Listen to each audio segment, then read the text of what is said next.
नमस्कार दोस्तों, आपका अपना चैनल हिंदी जंक्शन पर स्वागत है। मैं परवेश कुमार सिन्हा आज आप लोगों के लिए एक और बेहतरीन लेक्चर लेकर उपस्थित हुआ हूं। अगर आप नए हैं तो चैनल को सब्सक्राइब करके बेल आइकन को दबा दें। दोस्तों, जैसा कि आप सभी को पता है कि हम लोग बीपीएससी 4.0 जो आने वाली है उसी का तैयारी कर रहे हैं, हिंदी विषय का।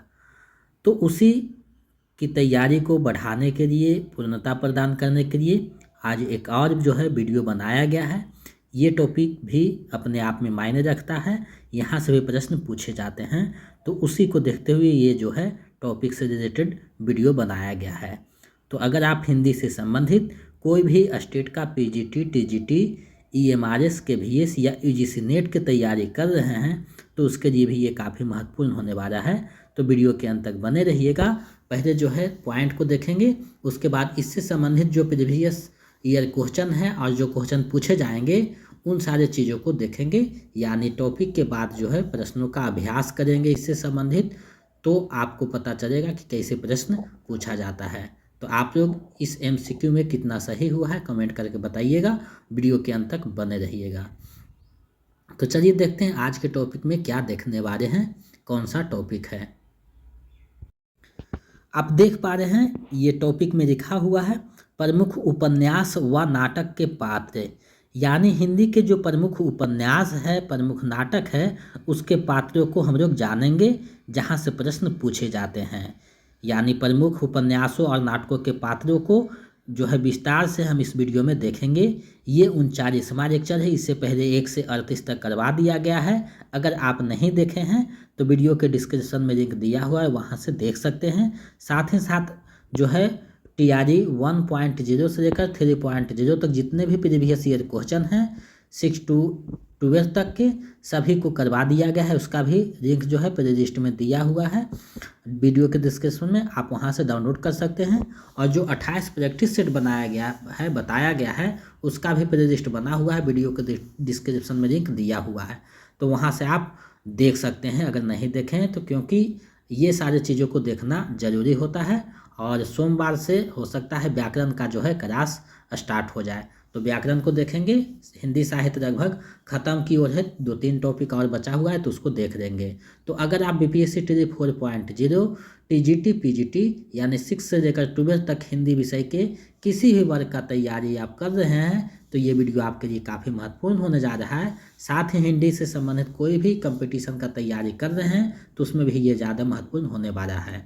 तो आप लोग वीडियो के अंत तक बने रहिएगा और जो है अंत में बताइएगा इस एमसीक्यू में, इस चैप्टर के एमसीक्यू में 15 जो एमसीक्यू है उसमें कितना सही हुआ है। अगर आप बीपीएससी टी 4.0 का notes, practice set, previous set पाना चाहते हैं तो हमारे नंबर 72 61 81 53 07 249 रुपया इस पे आप भेज करके किसी भी माध्यम से गूगल पे, फ़ोन पे, पेटीएम और स्क्रीनशॉट लेकर इसी नंबर पे व्हाट्सएप कर दीजिएगा, तो इधर से आपको प्रोवाइड करवा दिया जाएगा पीडीएफ 25 प्रैक्टिस सेट और प्रीवियस सेट। और स्टेट के लिए 199 रुपया पेमेंट कर सकते हैं।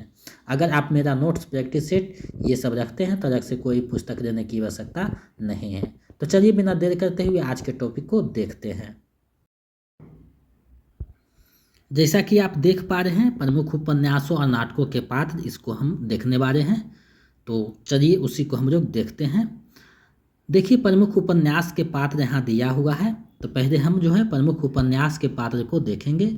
यानी जो प्रमुख उपन्यास है उसके पात्रों के बारे में जानेंगे, साथ ही साथ उसके रचनाकार कौन है, कब उसका प्रकाशन हुआ है, ये चीज़ों को भी देखने वाले हैं, क्योंकि यहाँ से भी प्रश्न पूछा जाता है। तो जो प्रमुख उपन्यास है जिससे ज़्यादा प्रश्न बनने की संभावनाएं हैं उसको हम लोग देखेंगे। इसमें हम आपको प्रमुख उपन्यास के पात्रों को बताएंगे ताकि आप उसे जान सकें। यानी इसमें जो प्रमुख उपन्यास है उसके पात्र के बारे में चर्चा किया जाएगा। तो चलिए हम लोग देखते हैं, आगे बढ़ते हैं। देखिए यहाँ उपन्यास है, यहाँ उपन्यासकार है और यहाँ जो है प्रमुख पात्र है। तो सबसे पहले देखिए परीक्षा गुरु आता है, तो इसका प्रकाशन 1882 ईस्वी में हुआ था और इसके रचनाकार श्रीनिवास दास जी थे। तो परीक्षा गुरु यूजीसी नेट के सिलेबस में भी लगा हुआ है, जिसका प्रकाशन 1882 ईस्वी में हुआ था और इसके रचनाकार जो है श्रीनिवास दास जी हैं। अब देखिए इसके प्रमुख पात्र राजा मदन मोहन हैं, ब्रजकिशोर है, मुंशी चुन्नीलाल आदि हैं। तो 3 पात्र जो है ज़्यादा परीक्षा में पूछा जाता है, तो ये आपको ज़रूरी है क्योंकि पात्रों से भी पूछा जाता है। और जैसा कि आप सभी को पता है कि बीपीएससी कोई सिलेबस नहीं जारी करता है, तो कहीं से भी प्रश्न पूछने के लिए स्वतंत्र है, तो इसलिए ये जो है काफ़ी महत्वपूर्ण हो जाता है।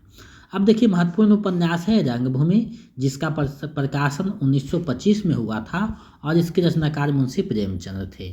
अब देखिए इसके प्रमुख जो पात्र हैं सूरदास हैं, ज्ञान सेवक हैं, मिठुआ है, विनय है, सोफिया है आदि। तो ये इसके प्रमुख जो हैं पात्र हैं। आगे और बढ़ते हैं तो सबसे प्रसिद्ध उपन्यास है गोदान, जिसका प्रकाशन 1936 में हुआ था। इसके रचनाकार मुंशी प्रेमचंद हैं। तो गोदान से सबसे ज़्यादा प्रश्न पूछा जाता है।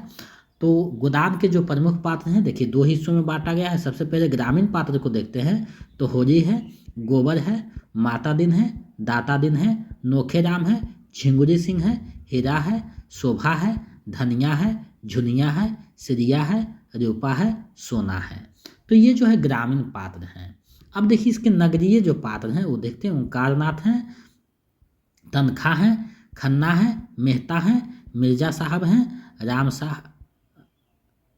राय साहब है, यहाँ थोड़ा सा राय साहब है, मारुति है। तो ये जो हैं नगरीय पात्र हैं। अब देखिए यहाँ से ये भी प्रश्न पूछ सकता है कि गोदान उपन्यास के कौन से पात्र जो है ग्रामीण है या कौन से पात्र ग्रामीण नहीं है, या फिर पूछ सकता है कि इनमें से कौन सा पात्र जो है गोदान उपन्यास के नगरीय पात्र हैं। ऐसे भी प्रश्न पूछ सकता है। तो उसी को देखते हुए ये जो है 2 भागों में करके यहाँ बताया गया है, ताकि इससे संबंधित कोई भी प्रश्न पूछे पात्र से संबंधित तो नहीं छूट सके। और ये उपन्यास काफ़ी महत्वपूर्ण है। अगर इस उपन्यास के बारे में और जानकारी आप जानना चाहते हैं तो हमारे चैनल पे गोदान उपन्यास, मेरा उपन्यास, मेरा आचर उपन्यास और जो है त्यागपत्र उपन्यास, ये सब जो उपन्यास हैं प्रमुख उपन्यास, उसके बारे में विस्तार से जो है वीडियो बनाया गया है, वहाँ से देख सकते हैं और अपनी जानकारी को बेहतर कर सकते हैं। आगे हम लोग बढ़ते हैं। देहाती दुनिया उपन्यास आता है, ये भी बहुत प्रसिद्ध उपन्यास है। 1926 में इसका प्रकाशन हुआ था। शिवपूजन सहाय जो है इसके रचनाकार हैं। तो शिवपूजन सहाय रचनाकार हैं। देहाती दुनिया उपन्यास है। तो इसके जो प्रमुख पात्र है रामटहर सिंह हैं, मनबहार सिंह हैं, सुहावन है, बुधिया है, सुगिया है, बतसिया है, फुरगोनिया है। तो ये जो है इसके पात्र हैं देहाती दुनिया उपन्यास के। तो देहाती दुनिया उपन्यास का जो प्रकाशन है 1926 में और इसके रचनाकार जो है शिवपूजन सहाय हैं, जिसके ये पात्र थे। अब जो है आगे हम लोग बढ़ते हैं। तो वान भट्ट की आत्मकथा है, 1946 में प्रकाशित हुआ था। हजारी प्रसाद द्विवेदी के जो है उपन्यास हैं, जिसमें वान भट्ट, अघोर भैरव, बिरति वज्र, निपुणिका या न्यूनिया। देखिए यहाँ एक प्रश्न आता है, निपुणिका या न्यूनिया दोनों एक ही हैं। तो कहीं निपुणिका दे देता है या कहीं न्यूनिया दे देता है, तो आप इससे घबराइएगा नहीं, दोनों एक ही हैं। भट्टनी है, सुचिता है, महामाया है। तो ये जो है वान भट्ट की आत्मकथा के प्रमुख पात्र थे और हजारी प्रसाद द्विवेदी इसके रचनाकार हैं।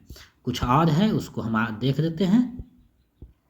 अब देखिए झूठा सच जो है उपन्यास है, 1958-60 में प्रकाशित हुआ था, 2 भागों में।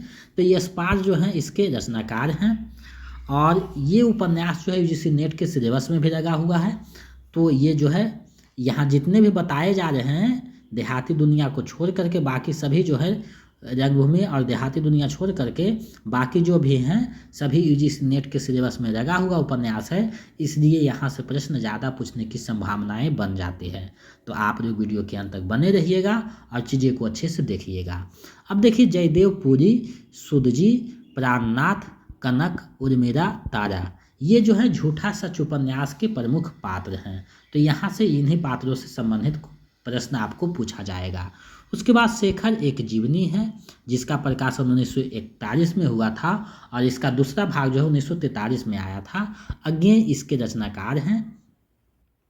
इसके प्रमुख पात्र हैं शेखर, सरस्वती, शशि, शारदा, शांति आदि। तो ये जो है इसके प्रमुख पात्र थे। शेखर एक जीवनी जो है अज्ञेय का जो है मनुष्य विश्लेषणवादी जो है उपन्यास है, ये आपको ध्यान में रखना है। उसके बाद देखिए आता है मैरा आंचल, बहुत ही प्रसिद्ध उपन्यास है। 1954 में इसका प्रकाशन हुआ था और फणीश्वर नाथ रेणु इसके रचनाकार थे। मैरा आंचल एक आंचलिक उपन्यास है, ये भी आपको ध्यान में रखना है।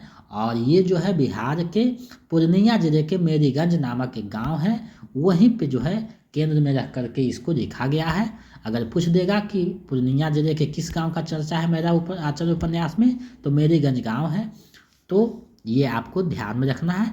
और इसके जो प्रमुख पात्र हैं प्रशांत हैं, कमरा हैं, बालदेव हैं, कालीचरण हैं, महंत हैं, सेवादास है, विश्वनाथ प्रसाद है, बामन दास है, लक्ष्मीदासन है। अब देखिए मैरा आंचल उपन्यास के में बहुत सारे पात्र हैं जिसको आपको यहाँ पे प्रस्तुत करना बहुत मुश्किल है, क्योंकि सीमित पात्र नहीं है, बहुत सारे पात्र बदलते हैं, आते हैं भूमिका में और जो है क्षेत्रीयता का जो है प्रतिनिधित्व करते हैं। तो ये जो प्रमुख पात्र था जहाँ से प्रश्न पूछने की संभावना है, उसी को आपको बताया जा रहा है। उसके बाद जो है आपका बंटी है, 1971 में प्रकाशित हुआ था, मन्नू भंडारी का उपन्यास है। इसका जो प्रमुख पात्र है बंटी है, अजय है, शकुन है और डॉक्टर जोशी है। तो ये प्रमुख पात्र था। उपन्यासों जो प्रमुख उपन्यास हैं उसके जो पात्र हैं जहाँ से प्रश्न पूछा जाता है, वही ये पात्र थे जिसको मैंने आप लोगों के समक्ष प्रस्तुत किया, ताकि यहाँ से जो भी प्रश्न आए उसका जो है आप आंसर कर पाएँ। अब जो है प्रमुख नाटक जो है जहाँ से प्रश्न पूछे जाते हैं उसको हम लोग देखते हैं। तो प्रमुख नाटकों के पात्र को जानेंगे इसमें, ताकि आपका जो प्रश्न पूछा जाता है वो सही हो सके। तो सबसे पहले देखते हैं भारत दुर्दशा नाटक है, जिसका प्रकाशन 1880 ईस्वी में हुआ था। इसके रचनाकार जो हैं भारतेंदु हरिश्चंद्र जी हैं, यानी ये नाटक को लिखने वाले भारतेंदु हरिश्चंद्र हैं। और इसके जो पात्र हैं भारत भाग्य है, भारत दुर्दैव है, सत्यनाश है, रोग है, आलस्य है, मदिरा है, अंधकार है, निर्लज्जा है, डिसरॉयलिटी है आदि। तो ये जो है इसके प्रमुख पात्र हैं, जिसमें भारत की दुर्दशा जो है हो रही थी अंग्रेजों के समय, उस पर जो है केंद्रित करके लिखा गया था। इसमें जो नायक है भारत रहता है और उसका साथी जो है भारत भाग्य रहता है। और इसमें खलनायक की भूमिका में जो है भारत दुर्दैव है, जो अपने सैनिकों यानी सत्यनाश, रोग, आलस्य, मदिरा, अंधकार ये सब को जो है सहारा देकर भारत का जो है सर्वनाश करता है, भारत को खंडित करता है। तो ये भारत दुर्दशा पे जो है इसी में एक पंक्ति जो है भारत भाग्य गाता है, आहा भारत दुर्दशा न देखी जाए, आबहू मेरे सब जो भारत भाई भारत दुर्दशा देखी न जाए। ये जो पंक्ति है इसी में आया हुआ है, जो बहुत प्रसिद्ध है, पूछा जाता है। आगे बढ़ते हैं तो अंधेर नगरी उपन्यास है, जिसका प्रकाशन 1881 में हुआ था। भारतेंदु हरिश्चंद्र का नाटक है, जिसमें महंत हैं नारायण दास शिष्य है, गोवर्धन दास शिष्य हैं, 2 शिष्य रहते हैं। बाकी घासीराम, कुंजरीन, कोतवार, पाचक वारा, मछली वारा, जात वारा यानी ब्राह्मण। तो ये जो है अंधेर नगरी है, आपको पता है कहावत है, अंधेर नगरी चौपट राजा, टके सिर भाजी टके सिर खाजा। तो ये जो है इस नाटक का प्रसिद्ध जो है पंक्ति है, क्योंकि सभी कुछ एक बराबर मिलता है, यानी किसी का कोई मोल नहीं, सब एक बराबर है। तो इसीलिए अंधेर नगरी चौपट राजा इसका जो है किया गया है, जिसमें ये कहानी चलता है। बहुत ही अच्छा नाटक है, ये पढ़िएगा तो आपको बहुत मज़ा आएगा और अच्छा भी है, पूछा जाता है प्रश्न। आगे बढ़ते हैं तो स्कंदगुप्त नाटक है, जिसका प्रकाशन 1928 ईस्वी में होता है और इसके जो रचनाकार हैं जयशंकर प्रसाद जी हैं। यहाँ से सबसे ज़्यादा प्रश्न पूछा जाता है नाटक में। तो ये जो है स्कंदगुप्त, इसके प्रमुख पात्र हैं कुमारगुप्त हैं, पर्णदत्त हैं, चक्रपालित हैं, मातृगुप्त हैं, भट्टारक हैं। उसके बाद स्त्री पात्र में देवसेना है, देवकी है, अनंत देवी है, विजया है, कमला है, रामा है, जयमाला है। तो ये जो है प्रमुख पात्र है स्कंदगुप्त के। तो TRE 1 में पूछा गया था कि देवसेना जो है किस नाटक के पात्र हैं। ये प्रश्न आपको TRE 1 के 9 to 10 जो एग्ज़ाम हुआ था TGT में, उसमें पूछा गया था। तो आगे भी पूछा जाता है, तो कभी भी पूछा जा सकता है, इसलिए इसको पढ़ना ज़रूरी था ताकि आप देख सकें और ध्यान में रख सकें। आगे बढ़ते हैं। चंद्रगुप्त नाटक है जिसका प्रकाशन 1931 में हुआ था। जयशंकर प्रसाद इसके रचनाकार हैं। इसके जो प्रमुख पात्र हैं चंद्रगुप्त हैं, चाणक्य हैं, राक्षस हैं, सिकंदर हैं, पर्वतेश्वर है, सिहरन है, अर्का है, सुभाषनी है, कल्याणी है, मालविका है, कर्णरिया है। तो ये जो है चंद्रगुप्त नाटक के प्रमुख पात्र हैं। चंद्रगुप्त नाटक का जो है प्रकाशन वर्ष और रचनाकार ये ज़्यादा पूछा जाता है कि चंद्रगुप्त नाटक का प्रकाशन कब हुआ था, तो 1931 में, और इसके रचनाकार कौन है, तो जयशंकर प्रसाद हैं, ये ज़्यादा पूछा जाता है। आगे जो है ध्रुव स्वामी नाटक है जिसका प्रकाशन 1933 में हुआ था। जयशंकर प्रसाद इसके रचनाकार हैं। इसमें भी चंद्रगुप्त है, रामगुप्त है, शिखर स्वामी है, सकराज है, खिंगिर है, मिहिर देव है, ध्रुव स्वामी है, मंदाकिनी है, कोमा है। ये जो है प्रमुख पात्र हैं ध्रुव स्वामी के, तो 1933 में। और जयशंकर प्रसाद का सबसे अंतिम नाटक है, यानी सबसे अंतिम में प्रकाशित यही नाटक हुआ था जयशंकर प्रसाद का 1933 में, ध्रुव स्वामी। तो इसको जानना जरूरी था। आगे बढ़ते हैं। तो अंजू दीदी नाटक है जिसका प्रकाशन 1935 में हुआ था और इसके रचनाकार हैं उपेंद्र नाथ अश्क। तो इसके जो प्रमुख पात्र हैं वकील साहब हैं, श्रीपत हैं, राधु हैं, नीरज है, अंजू दीदी है, अनिमा है, मुन्नी है, इसके प्रमुख पात्र हैं। उसके बाद अंधा युग जो है नाट्य काव्य है, यानी ये जो है कविता में ये नाटक चलता है। 1954 में इसका प्रकाशन हुआ था और धर्मवीर भारती का बहुत ही प्रसिद्ध जो है काव्य नाटक है। और ये हमेशा पूछा जाता है अंधा युग किसका काव्य नाटक है, किस विधा की है, तो काव्य नाटक है, ये कविता में लिखा हुआ नाटक है। तो इसके जो प्रमुख पात्र हैं अश्वत्थामा है, धृतराष्ट्र हैं, संजय हैं, कृष्ण हैं, युधिष्ठिर हैं, विदुर है, इत्सुंगी है, गुंगा भिखारी है। तो ये जो आपको है ध्यान में रखना है। आगे बढ़ते हैं। तो प्रसिद्ध उपन्यास में जो ज़्यादा प्रश्न में पूछा जाता है उसमें मोहन राकेश का नाम आता है और उनका नाटक है आषाढ़ का एक दिन, जिसका प्रकाशन 1958 में हुआ था और इसके रचनाकार मोहन राकेश हैं। इससे भी बहुत ज़्यादा प्रश्न पूछा जाता है। आषाढ़ का एक दिन अपने आप में एक प्रसिद्ध उपन्यास है और इसका जो है प्रश्न ज़्यादा पूछा जाता है। तो इसके जो प्रमुख पात्र हैं कालिदास हैं, दंतुर हैं, मातुर हैं, विलोम है, निक्षेप है, अनुस्वार है, अनुनासिक है, मलिका है, अंबिका है, प्रियंगु मंजरी है और रंगनी और संगनी है। तो ये जो है प्रमुख पात्र हैं। ये जो नाटक है आषाढ़ के एक दिन यानी शुरू दिन से शुरुआत होता है और आषाढ़ के शुरू दिन में ख़त्म होता है, ये आपको ध्यान में रखना है। और इससे ज़्यादा आपको देखना है तो वीडियो बना हुआ है, वहाँ से आप देख सकते हैं। तो ये नाटक से ज़्यादा प्रश्न पूछा जाता है। अगर आप हिंदी के विद्यार्थी हैं तो ये नाटक को पढ़नी चाहिए। बहुत ही प्रसिद्ध नाटक है जिसमें कालिदास के जीवन पर केंद्रित करके लिखा हुआ है और इसमें प्रेम और गांव से लगाव और कैसे आदमी कोई बड़ा बन जाता है तो संपत्ति के रूप में यहाँ से गांव छोड़ करके चला जाता है, ये भी दिखाया गया है।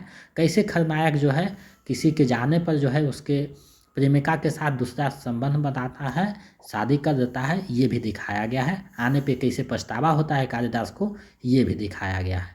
तो ये बहुत ही बेहतरीन नाटक है, इसको आपको पढ़ना चाहिए। उसके बाद लहरों के राजहंस है जिसका प्रकाशन 1963 में हुआ था। मोहन राकेश का ये भी प्रसिद्ध नाटक है।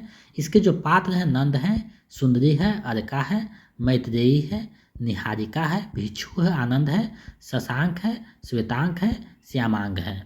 तो ये देखिए प्रसिद्ध है नाटक। ये भी इसमें ही कहा जाता है कि नारी का आकर्षण अगर पुरुष को पुरुष बनाता है तो बुद्ध भी बना देता है, आकर्षण उसको बुद्ध बना देता है। ये पंक्ति इसी में कहा गया है, तो ये पंक्ति बराबर पूछा जाता है। आधे अधूरे नाटक है जिसका प्रकाशन 1969 में हुआ था। मोहन राकेश का बहुत ही बेहतरीन नाटक है जो आधुनिक समाज है जिसमें स्त्रियों और पुरुषों का जो रूप है बदलता है, उसी पे केंद्रित करके ये दिखाया हुआ नाटक है। बहुत ही कुछ कोई भी चीज़ जो है आधे अधूरे कह दिया जाता है। जैसे आप उसको पढ़िएगा तो बातों बातों में इशारा कर दिया जाता है। जैसे सावित्री इसकी नायिका है तो जल्दी जल्दी में चप्पल जो है फिट नहीं बैठता है उसके पैर में, तो चप्पल उसके पैर में नहीं फिट बैठने का मतलब है कि वो जीवन में असंतुष्ट है, यानी जो जीवन जो चाहिए था उससे वो खुश नहीं है।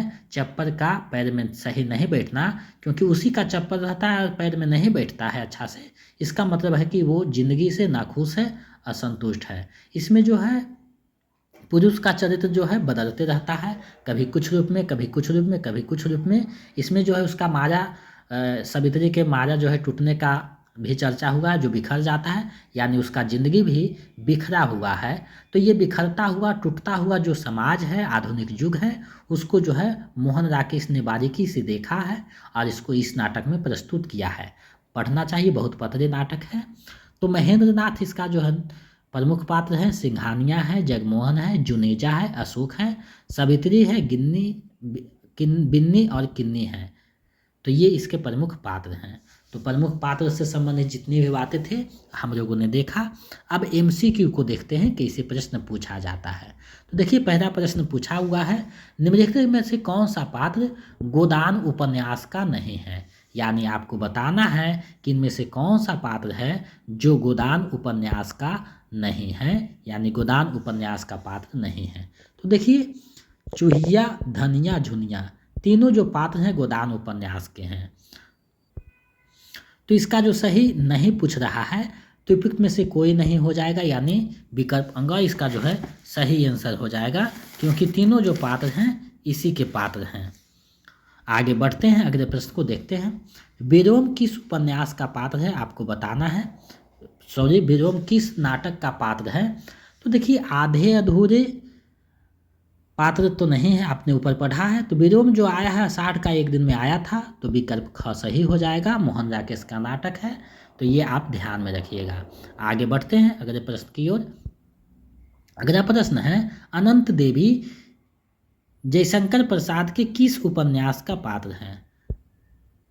अनंत देवी जयशंकर प्रसाद के किस उपन्यास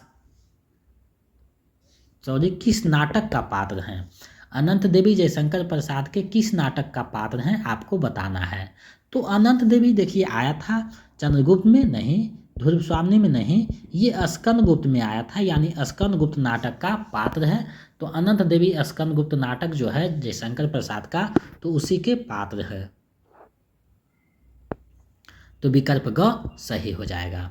आगे बढ़ते हैं, देखते हैं अगले प्रश्न को। सत्यनाश, रोग, आरस, मदिरा और अंधकार, ये सब किस नाटक के पात्र हैं। यानी ये सारे जो हैं वो किस नाटक के पात्र हैं आपको बताना है। तो ये सारे जो पात्र हैं आपने पढ़ा था भारत दुर्दशा, जो भारतेंदु हरिश्चंद्र का नाटक था, उसी का ये पात्र है। तो विकल्प क सही हो जाएगा। आगे बढ़ते हैं, चंद्रगुप्त नाटक में दृश्यों की कुल संख्या है। ये जो है TRE 1 में पूछा हुआ प्रश्न है, PGT में। तो चंद्रगुप्त नाटक में दृश्यों की जो संख्या है वो 44 है, आपको पता होनी चाहिए। विकल्प ख सही हो जाएगा, उसमें 44 दृश्य हैं। तो ये चंद्रगुप्त नाटक जो है पढ़ाया हुआ है चैनल पे, अगर आप नहीं देखे हैं तो वहाँ जाकर देख लीजिए, ताकि ये सब इस नाटक से संबंधित जो भी प्रश्न है वो सही हो सके। तो विकल्प ख सही हो जाएगा। आगे बढ़ते हैं, महामाया हजारी प्रसाद द्विवेदी के किस उपन्यास की पात्र हैं। तो महामाया हजारी प्रसाद द्विवेदी के किस उपन्यास का पात्र है आपको बताना है। देखिए पुनर्नवा भी हजारी प्रसाद द्विवेदी का उपन्यास है, अनामदास का पोथा भी है, और बाण भट्ट की आत्मकथा है।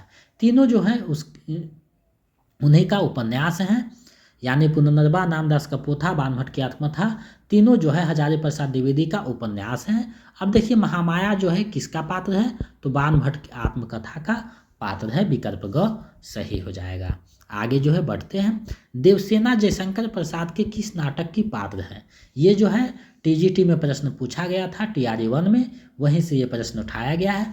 तो देवसेना जयशंकर प्रसाद के किस नाटक की पात्र हैं। तो ये जो पात्र है देवसेना आपको बताया गया था स्कंदगुप्त नाटक का पात्र है, यानी विकल्प ग सही हो जाएगा। आगे बढ़ते हैं, देखिए ये प्रश्न पूछा गया था, अमृतलाल नागर का कौन सा उपन्यास महाकवि सूरदास पर आधारित है। तो ये जो आधारित है, तीनों उपन्यास जो है अमृतलाल नागर का है, और खंजन नयन जो है महाकवि सूरदास के जीवन पे आधारित करके लिखा गया है। तो विकल्प ख सही हो जाएगा। तो इस तरीका से देखिए प्रश्न पूछता है जो आप देख रहे हैं। आगे बढ़ते हैं, शेखर एक जीवनी उपन्यास के नायक के चरित्र की प्रमुख विशेषता क्या है? ये भी प्रश्न पूछा गया था टीजीटी में, टीआरई 1 में। तो शेखर एक जीवनी जो उपन्यास है, तो उसके नायक के जो चरित्र की प्रमुख विशेषता है, तो विनम्र है? नहीं। भावुकता है उसमें? नहीं। उदारता है? नहीं। ये तीनों नहीं है। तो प्रमुख विशेषता क्या था? तो विद्रोही प्रवृत्ति का था, यानी विद्रोही था। विद्रोही प्रवृत्ति चरित्र है, जो कि विकल्प में नहीं है। इसका सही आंसर विकल्प होगा हो जाएगा, उपयुक्त में से कोई नहीं, क्योंकि ये सारे जो है चरित्र की प्रमुख विशेषता नहीं है। आगे बढ़ते हैं। इनमें से कौन सा चंद्रगुप्त नाटक का पात्र नहीं है? यानी आपको बताना है इनमें से कौन सा पात्र जो है चंद्रगुप्त नाटक का नहीं है। तो देखिए, कर्नेलिया तो है, करियाने भी है, अर्का भी है। तीनों जो पात्र है चंद्रगुप्त नाटक का है। जयशंकर प्रसाद का जो नाटक है 1931 में प्रकाशित हुआ था, और नहीं पूछा है तो विकल्प अंग हो जाएगा, उपयुक्त में से कोई नहीं, क्योंकि तीनों के तीनों जो पात्र हैं चंद्रगुप्त नाटक के पात्र हैं। तो विकल्प अंग सही हो जाएगा। आगे बढ़ते हैं। गोदान उपन्यास का कौन सा प्रगतिशील पात्र है? यानी आपको बताना है कि गोदान उपन्यास में वो कौन सा पात्र है जो प्रगतिशील पात्र है, यानी प्रगतिशील है, जो यानी अपनी आवाज़ उठाने के लिए बुलंद है, और किसी से भी जो है अपनी बात कहने के लिए जो है उपन्यास में दिखाया जाता है उसको। तो वो कौन सा पात्र है? तो देखिए, होरी ये तो प्रगतिशील नहीं है।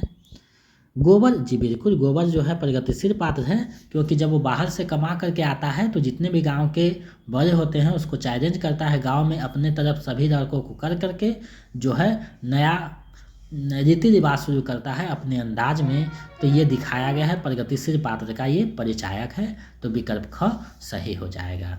आगे बढ़ते हैं। सूरदास मुंशी प्रेमचंद के किस उपन्यास का पात्र है? तो सूरदास जो है मुंशी प्रेमचंद के किस उपन्यास के पात्र हैं आपको बताना है। 5 विकल्प आपके सामने हैं, वहाँ भी 5 विकल्प रहेंगे। तो आपको अच्छे से पढ़ना है, प्रश्न को समझना है, उसके बाद बनाना है। तो ये जो उपन्यास है रंगभूमि, उसमें जो है सूरदास प्रमुख पात्र के रूप में दिखाया गया है सूरदास को, यानी विकल्प ख सही हो जाएगा। तीनों जो उपन्यास है मुंशी प्रेमचंद का है। आगे बढ़ते हैं, देखते हैं अगले प्रश्न को। अगला प्रश्न है, निपुणिका या न्यूनिया हजारी प्रसाद द्विवेदी के किस उपन्यास की पात्र है? निपुणिका या न्यूनिया हजारी प्रसाद द्विवेदी के किस उपन्यास की पात्र है आपको बताना है। तो ये जो चारू चंद्ररेखा है, नामदास का पोथा, बाणभट्ट की आत्मकथा, तीनों जो उपन्यास है हजारी प्रसाद द्विवेदी का है। अब जो है ये पात्र का जो चर्चा किया गया है बाणभट्ट की आत्मकथा में किया गया है, यानी विकल्प ग सही हो जाएगा। आगे बढ़ते हैं। कालीचरण फणीश्वरनाथ रेणु के किस उपन्यास का पात्र है? कालीचरण फणीश्वरनाथ रेणु के किस उपन्यास का पात्र है आपको बताना है।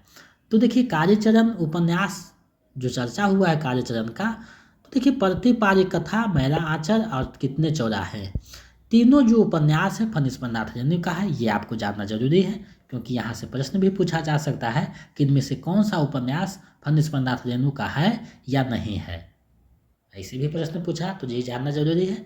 और कालीचरण जो पात्र आया है वो मैला आंचल उपन्यास में आया है, यानी विकल्प ख सही हो जाएगा। चलिए आगे बढ़ते हैं और इस वीडियो का अंतिम प्रश्न को देखते हैं। देखिए, यहाँ प्रश्न दिया हुआ है, किस नाटक में मोहन राकेश सावित्री के माध्यम से आधुनिक नारी की दशा का वर्णन किया गया है? यानी किस नाटक में मोहन राकेश के द्वारा सावित्री के माध्यम से आधुनिक नारी की दशा का वर्णन किया गया है या चित्रण किया गया है? तो देखिए, सावित्री जो आधुनिक नारी को चित्रित करती है वो लहरों के राजहंस में नहीं, आधे अधूरे में आए हैं, यानी विकल्प ख जो है इसका सही आंसर हो जाएगा। तो आज मैंने उपन्यास और नाटक के जो प्रमुख पात्र से संबंधित था उसको मैंने आप लोगों के समक्ष प्रस्तुत किया। हमें आशा ही नहीं पूरा विश्वास है कि ये आपकी तैयारी में महत्वपूर्ण भूमिका निभाएगा।